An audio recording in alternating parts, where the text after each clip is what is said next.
ನಿನ್ನೆ ಶಿವರಾತ್ರಿ ಇತ್ತು. ಎಲ್ಲರೂ ಹೇಗೆ ಆಚರಿಸಿದ್ರಿ? ಎಲ್ಲರೂ ಚೆನ್ನಾಗಿ ಆಚರಿಸಿದ್ರಿ ಅಂತ ಭಾವಿಸ್ತೀನಿ. ನಮಸ್ಕಾರ ಎಲ್ರಿಗೂ. ನಾನು ಚೈತ್ರ. ಕನ್ನಡ ತಿಪ್ಪಕ ಶಾಲೆಗೆ ಸ್ವಾಗತ.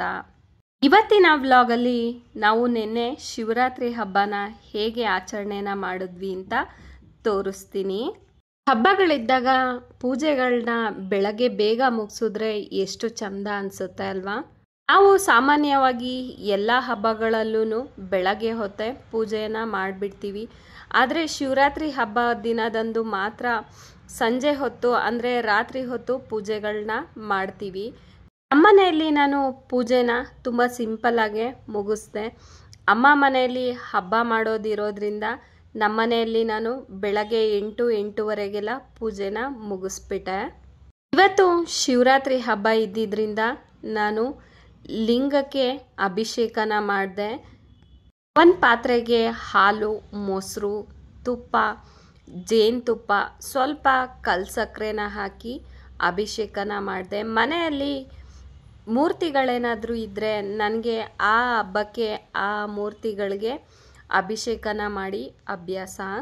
ಗಣೇಶ ಹಬ್ಬ ಇದ್ದರೆ ಗಣೇಶನಿಗೆ, ಶಿವರಾತ್ರಿ ಇದ್ದರೆ ಶಿವ ಮತ್ತು ನಂದಿಗೆ, ಹಾಗೂ ಲಕ್ಷ್ಮೀ ಹಬ್ಬ ಇದ್ದಾಗ ಲಕ್ಷ್ಮಿಗೆ, ಕೃಷ್ಣ ಜನ್ಮಾಷ್ಟಮಿ ಇದ್ದರೆ ಕೃಷ್ಣಂಗೆ, ಈ ರೀತಿ ಅಭಿಷೇಕಗಳನ್ನ ಮಾಡ್ತೀನಿ.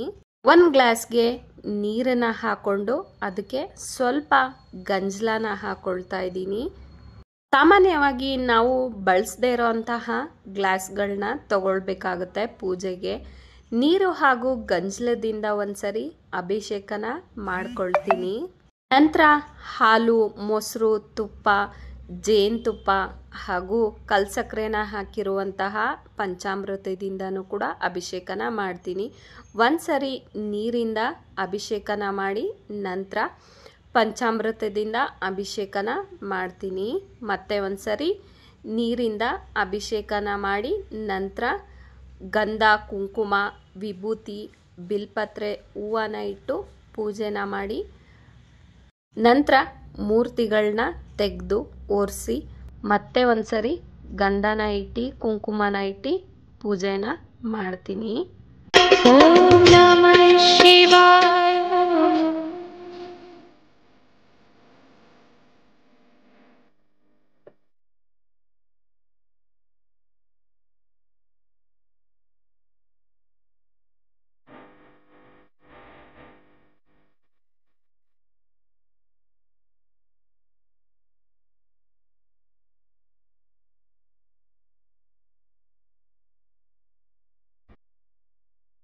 ಈ ರೀತಿ ಅಭಿಷೇಕ ಪೂಜೆಯನ್ನು ಮಾಡಿದ ನಂತರ ಎಲ್ಲ ಮೂರ್ತಿಗಳನ್ನೂ ತೆಗೆದು ಒಂದ್ಸರಿ ವಸ್ತ್ರಗಳಿಂದ ಒರೆಸಿ ಮತ್ತೆ ಒಂದ್ಸರಿ ಗಂಧ ಕುಂಕುಮನ ಇಟ್ಟು ಪೂಜೆನ ಮಾಡ್ತೀನಿ.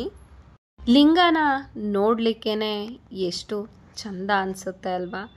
ಏನೋ ಒಂದು ಖುಷಿ ಅನಿಸುತ್ತೆ ಲಿಂಗನ ನೋಡಲಿಕ್ಕೆ.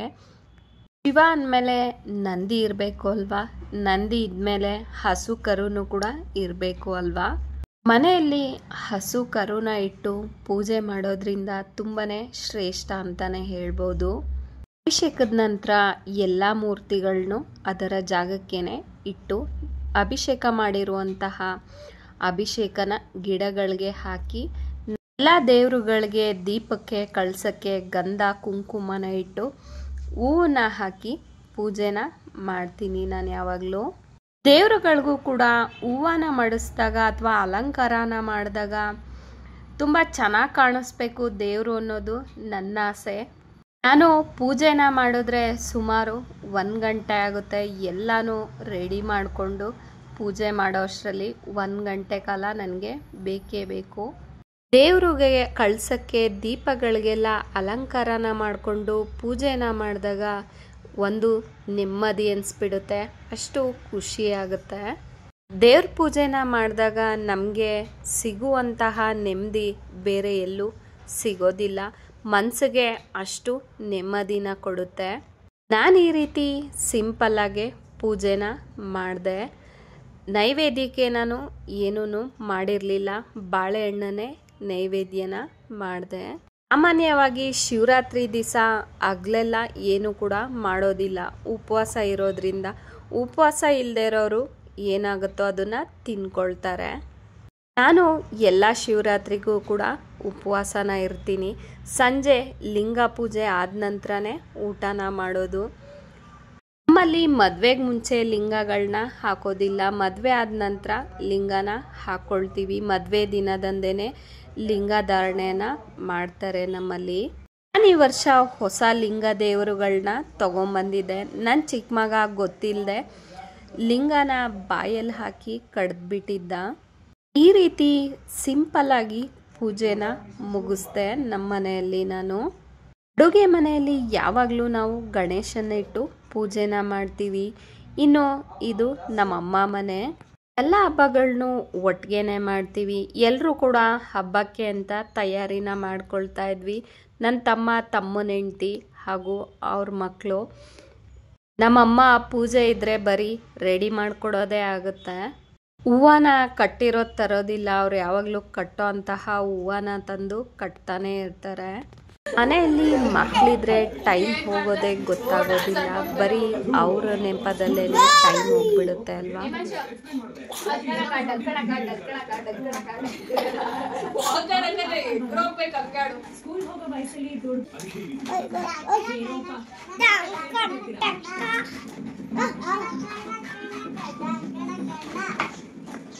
ಇನ್ನು ಹಬ್ಬಕ್ಕೆ ಅಂದ್ಬಿಟ್ಟು ತಂಬಿಟ್ಟನ್ನ ಮಾಡ್ತಾಯಿದ್ವಿ.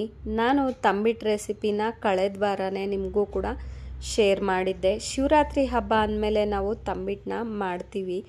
ಉಪ್ಪಿಟ್ಟು ಮಾಡಲಿಕ್ಕೆ ಬಟಾಣಿ ಬೇಕಿತ್ತು. ನಾನು ಸುಲಿತಾ ಇದ್ದೆ. ನಾನು ಒಳಗಡೆ ಹೋದ್ಮೇಲೆ ಮಮ್ಮಿ ನಾನು ಬಟಾಣಿನ ಸುಲ್ಕೊಡ್ತೀನಿ ಅಂದ್ಬಿಟ್ಟು ನನ್ನ ಮಗಳು ಬಟಾಣಿನ ಸುಲ್ಕೊಡ್ತಾ ಇದ್ದಾಳೆ.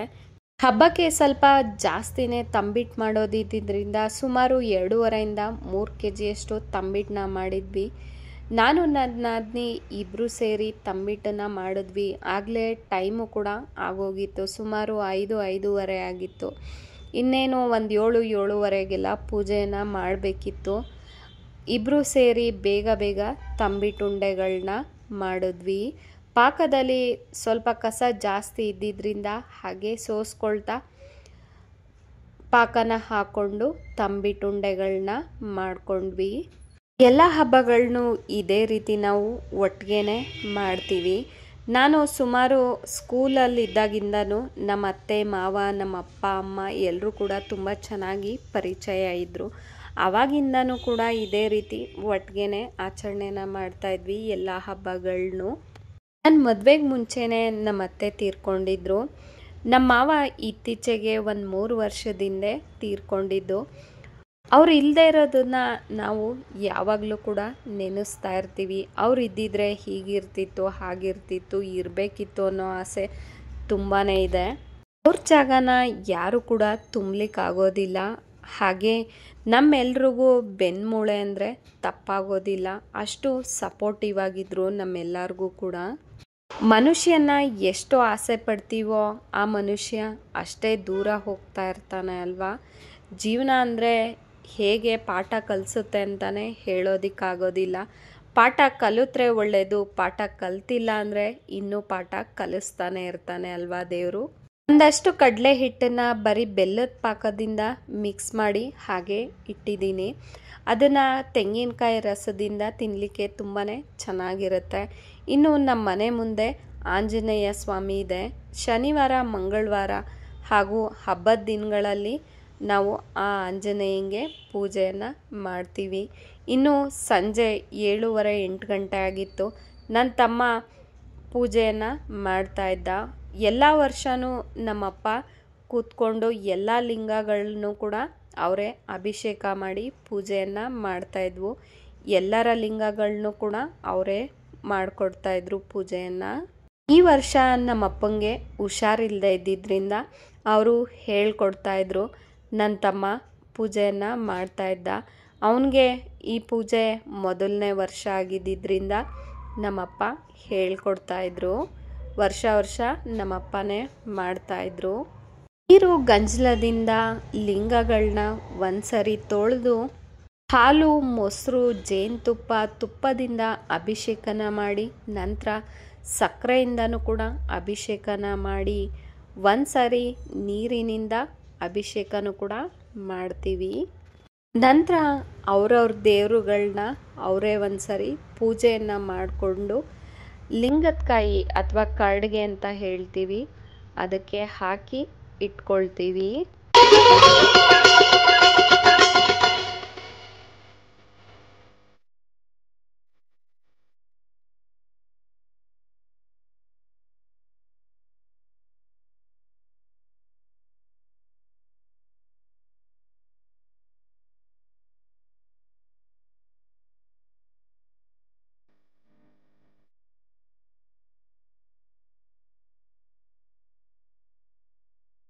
ಈ ರೀತಿ ಎಲ್ಲ ದೇವರುಗಳನ್ನು ಅಭಿಷೇಕನ ಮಾಡಿ ಪೂಜೆಯನ್ನು ಮಾಡಿ ಬಿಲ್ಪತ್ರೆ ಮೇಲೆ ಇಟ್ಟು ಮತ್ತೆ ಹೂವು ಬಿಲ್ಪತ್ರೆಯನ್ನು ಹಾಕಿ ಪೂಜೆಯನ್ನು ಮಾಡ್ತೀವಿ.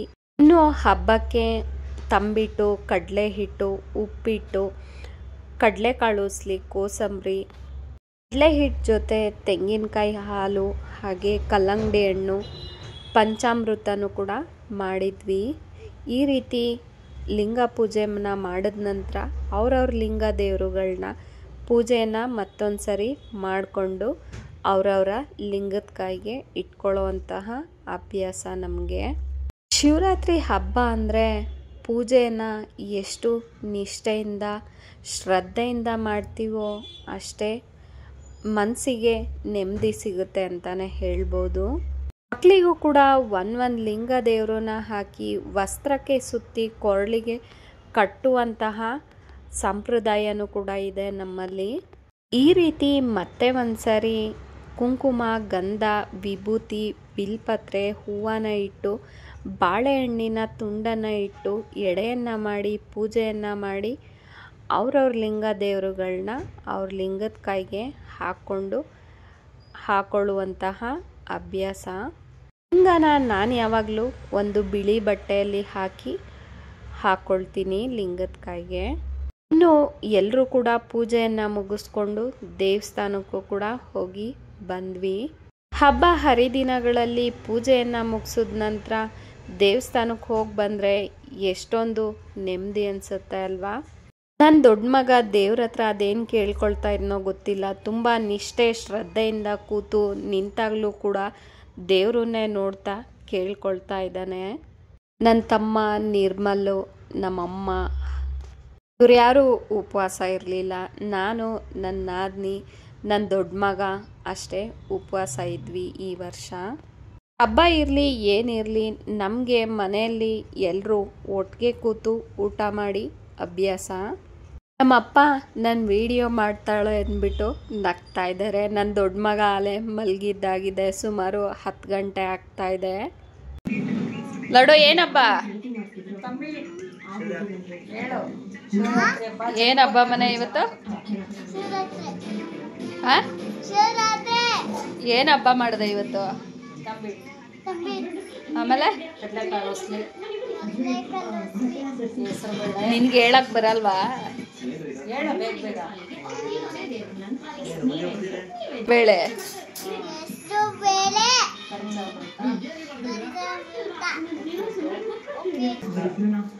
ಮೊದಲನೇ ಸರಿ ಎಲ್ಲರೂ ಇದ್ದೀವಿ, ನನ್ನ ಚಿಕ್ಕ ಮಗ ಮಾತ್ರ ಇಲ್ಲ. ನನ್ನ ಚಿಕ್ಕಮ್ಮ ಮನೆಗೆ ಹೋಗಿದ್ದಾನೆ. ಫೋನ್ ಮಾಡಿ ಕರೆದ್ರೆ ನಾನು ಬರಲ್ಲ ಇಲ್ಲೇ ಇರ್ತೀನಿ ಅಂತ ಹೇಳ್ತಾನೆ. ಫೋನ್ ಇದ್ದಿದ್ರೆ ಇನ್ನೂ ಕೂಡ ಚೆನ್ನಾಗಿರ್ತಿತ್ತು ಹಬ್ಬ. ಹೀಗಿತ್ತು ನಮ್ಮ ಮನೆಯ ಈ ವರ್ಷದ ಶಿವರಾತ್ರಿ ಹಬ್ಬದ ಆಚರಣೆ. ವ್ಲಾಗ್ ಇಷ್ಟ ಆಗಿದ್ರೆ ಲೈಕ್ ಮಾಡಿ, ಕಾಮೆಂಟ್ ಮಾಡಿ, ಶೇರ್ ಮಾಡಿ ಅಂತ ಹೇಳ್ತಾ thank you so much for watching.